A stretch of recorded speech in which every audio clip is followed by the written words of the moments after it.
नमस्कार। जय जय राम, जय सिया राम, जय हो बागेश्वर धाम सरकार, जय हो हनुमान जी महाराज। मेरे प्यारे सभी दर्शकों, एक गरीब लड़की जो बहुत ही नेक, बहुत ही ईमानदार, बहुत ही खूबसूरत, भगवान की भक्त थी, लेकिन उसके किसी हादसे से अचानक मृत्यु हो जाती है। मृत्यु होनी कोई बड़ी बात नहीं थी, लेकिन मृत्यु होने के बाद उसके शरीर पर आखिर कुत्ते क्यों आकर के पेशाब करने लगे? ऐसा कौन सा कर्म किया था जिसके वजह से उसके साथ ऐसा हादसा होने लगा था? पूरे के पूरे गांव वाले ये दृश्य देख करके हैरान हो रहे थे। तो चलिए आज के इस वीडियो में जो यह वाकया है ना, बहुत ही बेदर्दी से जिसका आपको इंतजार था, बस उसमें वाकया को शुरू करते हैं।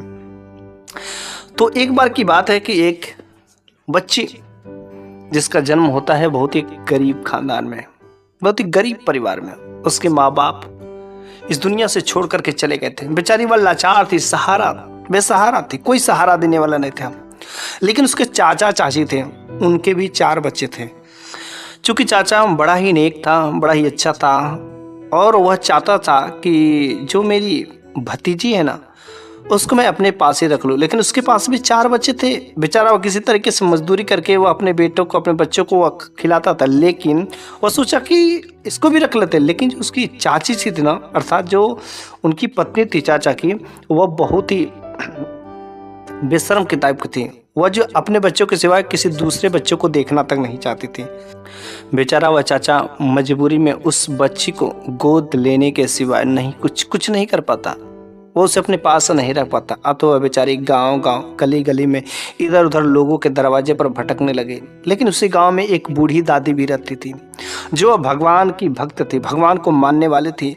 और वह अपना गुजारा बसर वह जो बस यूं ही इधर उधर कुछ मांग करके, कुछ काम करके वह अपना काम किया करती थी।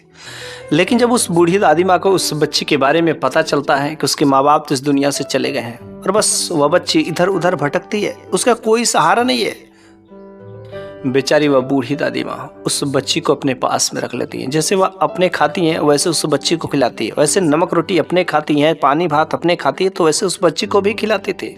मतलब सूखे अपने खाए तो वह बच्ची किसी प्रकार की कोई उस बूढ़ी दादी से कभी शिकायत नहीं की। लेकिन वह बूढ़ी दादी में उस बच्ची को जिस तरीके से परवरिश करना था, परवरिश की।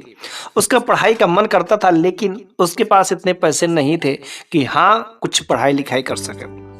लेकिन वह बच्ची जैसे जैसे बड़ी होती है, खूबसूरत भी होती है। भला वह जवान होती है, उसकी खूबसूरती को देख करके लोग दीवाने भी हो जाते हैं। लेकिन वह जो बूढ़ी दादी माँ थी ना, वह भगवान की भक्त थी, भगवान की पूजा पाठ करने वाली थी।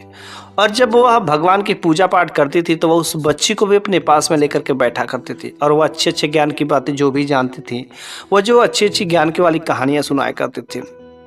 लेकिन उस बच्ची के मन में ये सब तो ज्ञान की बातें थी, भगवान की भक्त थी, भगवान को मानने वाली थी। लेकिन वो किताब को खुद नहीं पढ़ पाती थी, जिसकी वजह से उसे जिज्ञासा उठता है कि मैं भी अच्छी अच्छी किताबों को पढ़ सकूं, मैं वह ज्ञान खुद ले सकूं। लेकिन मुझे तो पढ़ना ही नहीं आता। लेकिन जब वह बच्चे पढ़ने जाते थे उसके गाँव के, तो उसका बड़ा ही मन करता था कि पढ़ाई करने को।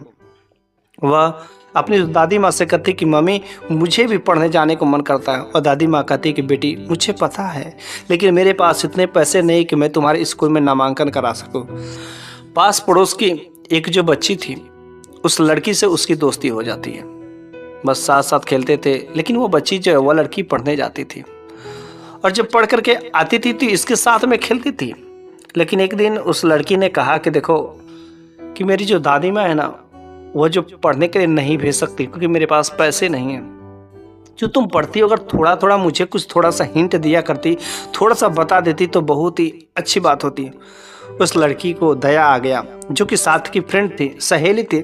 इस वजह से जब वह अपने पढ़ कर के आती थी तो इसको भी थोड़ा बहुत बताते थे। फिर वह अपना नोटबुक, जो भी अपनी कापियाँ थी, किताबें थी, इसको भी पढ़ने के लिए दिया करती थी। धीरे धीरे इस बच्ची को आखिर पढ़ना लिखना आ गया। वह उन सारी के सारी किताबों को वह जो खूब पढ़ती, मन से पढ़ती, रात रात भर जग कर पढ़ती, जिसकी वजह से उसे अब अच्छा खासा ज्ञान हो गया, पढ़ाई लिखाई करने का तौर तरीका पता चल गया। वह लड़की कभी स्कूल तो नहीं जा सकी, लेकिन उसे पढ़ना लिखना सब कुछ आ गया। वह लड़की काफ़ी जब बड़ी हो जाती है तो उस बूढ़ी दादी माँ ने सोचा कि अब तुम बेटी बड़ी हो गई हो, क्यों ना तुम्हारी शादी करना जरूरी है। लेकिन समय आने दो, ऊपर वाले चाहेंगे तो अवश्य तुम्हारी शादी हो ही जाएगी। उसी गांव का एक लड़का जो काफ़ी गरीब था वह भी, और वो उस लड़की को जब पहली नज़र में देखता है ना, तो उसको देख करके मोहित हो जाता है। वो उसके इर्द गिर्द घूमना शुरू कर देता है। वो प्यार में पागल था उसके पीछे, लेकिन वह कभी अपनी प्यार का इजहार नहीं कर सका। और उसी गांव में एक जो है जमींदार साहब थे, और जमींदार का एक जो है काफ़ी नौजवान, काफ़ी खूबसूरत एक लड़का भी था, लेकिन उसका नीयत जो बिल्कुल सही नहीं था। वो अपने पैसों के बदौलत जो उसे बहुत ही घमंड था। वो जो जिस लड़की पर दिल आ जाता था वो उसके पीछे दिल और जान से लूट जाता था, और बस उसे वह अपनी हवस का शिकार बनाकर उसे छोड़ देता था। ऐसा कई लोगों के साथ में वह कर चुका था, जिसकी वजह से नाम उसका बदनाम हो चुका था।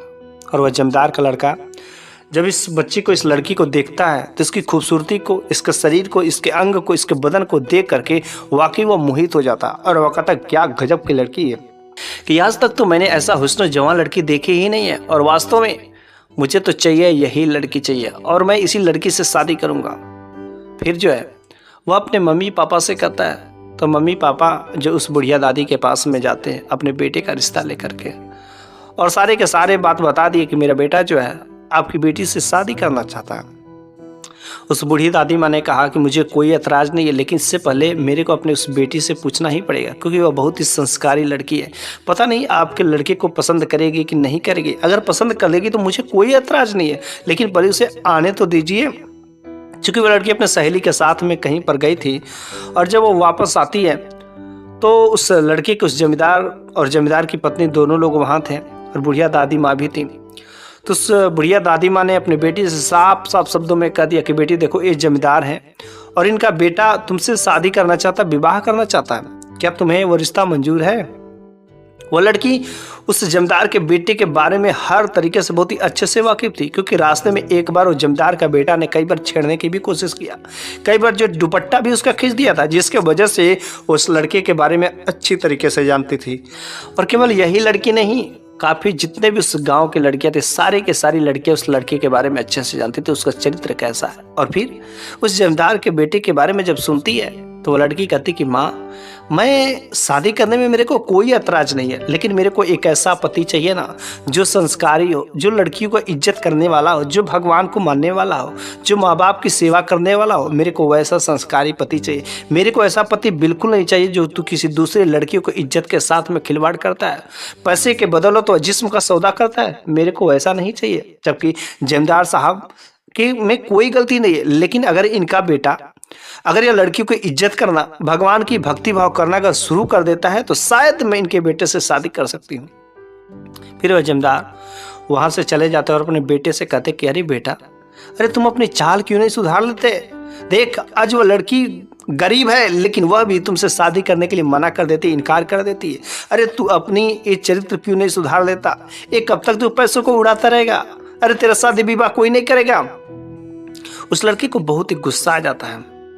कहता कि मैं कैसे भी हो इस लड़की से बदला मैं लेकर के ही रहूंगा। इधर जो गरीब लड़का था, जो उस लड़की से अंदर ही अंदर एक तरफा प्यार करता था, उसके इर्द गिर्द घूमता रहता था, उसको बहुत ही प्रेम करता था, वो दिल और जान से चाहता था, लेकिन उसकी इतनी हिम्मत नहीं हो सकी कि काश मैं उस लड़की को प्रपोज कर दूं, मैं उस लड़की से अपना प्यार का इजहार कर दूं। हर तरीके से उसके लायक था, लेकिन वह प्यार का इजहार नहीं कर सका। और एक दिन सुबह सुबह अचानक गांव में खबर, चारों ओर कोलाहल मच जाता है को उस बुढ़िया दादी माँ की जो बेटी थी, इकलौती एक बेटी थी जो बेसहारा थी, वो लड़की आज रात्र में मर जाती है।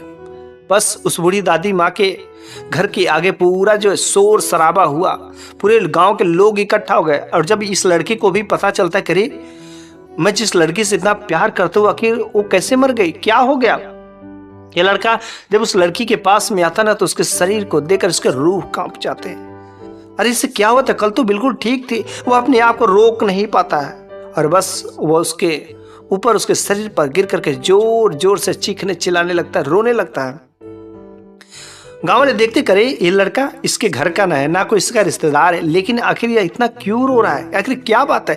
घंटों तक रोता रहा, लेकिन कुछ गांव वाले ने उस लड़के से पूछा, अरे ये तुम्हारी कौन है और तुम जो है क्यों रो रहे हो? इसके मरने पर तुम्हें क्या आपत्ति है?